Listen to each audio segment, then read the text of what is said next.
Hello, Megan.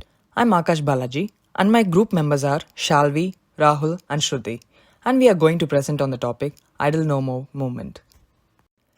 In late October, four women in Saskatchewan began exchanging emails about Bill C-45, which had just been introduced in Ottawa. Jessica Gordon, Sheila McLean, Sylvia McAdam, and Nina Wilson were concerned the bill would erode Indigenous rights.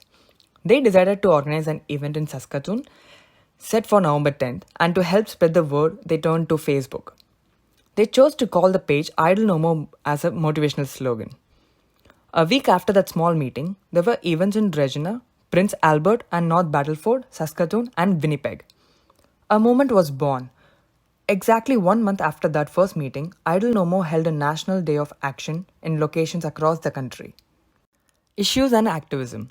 Idle No More activists argued that the changes made it easier for the government and big businesses to push through projects, example pipelines, without strict environmental assessment while simultaneously diminishing the rights and authority of First Nations. The four founders of Idle No More began by posting their concerns about Bill C-45 on Facebook. Soon, however, the movement took to the streets and to the malls. In addition to teach-ins and rallies, a number of flash mobs participated in round dances in malls across the country, particularly during the Christmas shopping season. For example, on 17 December 2012, a flash mob performed a round dance at the Cornwall Centre in Regina. The following day, a similar dance took place in the West Edmonton Mall. In January 2013, 6 youths and a guide left the James Bay Cree community of Wapmagustui, Quebec, to begin the journey of Nishiyu, a 1,600-kilometer trek to Ottawa in support of Idle No More. By the time they arrived on 25th March 2013, the group had swelled to around 400, and they were met by thousands of supporters at Parliament Hill. Idle No More protesters also organized national days of action, and some activists constructed blockades. Although at least one of the co-founders expressed concern that any aggressive action would detract from the peaceful nature and message of the movement. Hello, I'm Shruti, and I will be talking about the Idle No More and Chief Teresa Spence. So, the Idle No More movement was also associated with Chief Teresa Spence of the Attawapiskat First Nation, who went on a liquid fast from 11th December 2012 to 24th January 2013 to protest the perceived failure of the federal government and to honor the treaty rights and obligations. Substandard living conditions of Attawapiskat attracted widespread media coverage after the Spence declared a state of emergency in the late 2011 due to a housing crisis in the community. Her 43-day hunger strike, which ended on January 24th, helped generate media attention for Idle No More, and she has become an icon for Idle No More activists. Impact of Idle No More.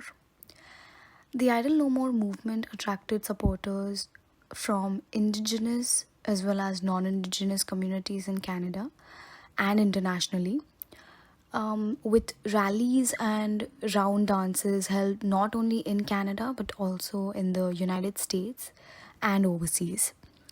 So, according to the Idle No More website, around 50 events took place on 28th January 2013, and the Idle No More World Day of Action, including 25 in Canada and 20 in the United States, as well as rallies in London, Paris, and Greenland. Media coverage focused the attention of the public on Bill C-45 and on Indigenous rights and issues more generally, and many commentators suggest that this publicity put significant pressure on the government, leading to a meeting on 11th January 2013 between the Prime Minister Stephen Harper and a delegation of the Assembly of First Nations, including the National Chief, Sean Atleo. Idle No More started off as a grassroots movement, but it quickly grew into one of the biggest social movements in Canada, bringing Indigenous issues into the mainstream consciousness. 5 years later, many of the issues facing Indigenous peoples in Canada still remain. So what did the movement accomplish? The women who started it all say it was an awakening. That Idle No More inspired the next generation to keep on fighting for their rights. I feel it's still there, it's still strong. People are finding different ways to use the movement and to empower themselves and others, so it's still there. It all started in 2012 when 4 women in Saskatoon decided to organize an event. They were worried that an omnibus bill tabled by the Harper government would erode Indigenous rights. Within weeks, the hashtag Idle No More was trending on social media, and Indigenous people across the country were organizing. The movement sparked a sense of pride among Indigenous peoples from coast to coast to coast and prompted many to speak up. Attawapiskat Chief Teresa Spence went on a hunger strike. A group of Cree youth walked 1,600 kilometers from James Bay to Ottawa. Round dances popped up at malls and intersections across the country. Critics of the movement say it was too broad, and it failed to unify Indigenous peoples and bring positive change. And issues like access to education, clean water, and environmental protection have not gone away. It would be impossible for 500 years of colonialism to shift in a year or two. Movement's key objections to the changes to the 3 Acts: Indian Act, Navigation Act, and Environmental Assessment Act. The first one is Indian Act. First Nation communities can now lease designated reserve lands if a majority attending a meeting call for that purpose vote to do so, regardless of how many people show up. Previously, approval requires to the support of majority of eligible voters. The Aboriginal Affairs Ministers can call the meeting to consider surrendering banned territory.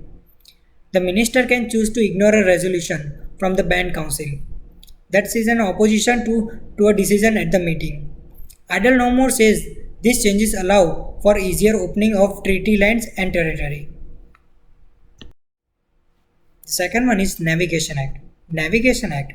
Under the Act, major pipeline and power line projects advocate aren't required to prove their project won't damage or destroy a navigable waterway it crosses, unless the waterway is on a list prepared by the Transportation Minister.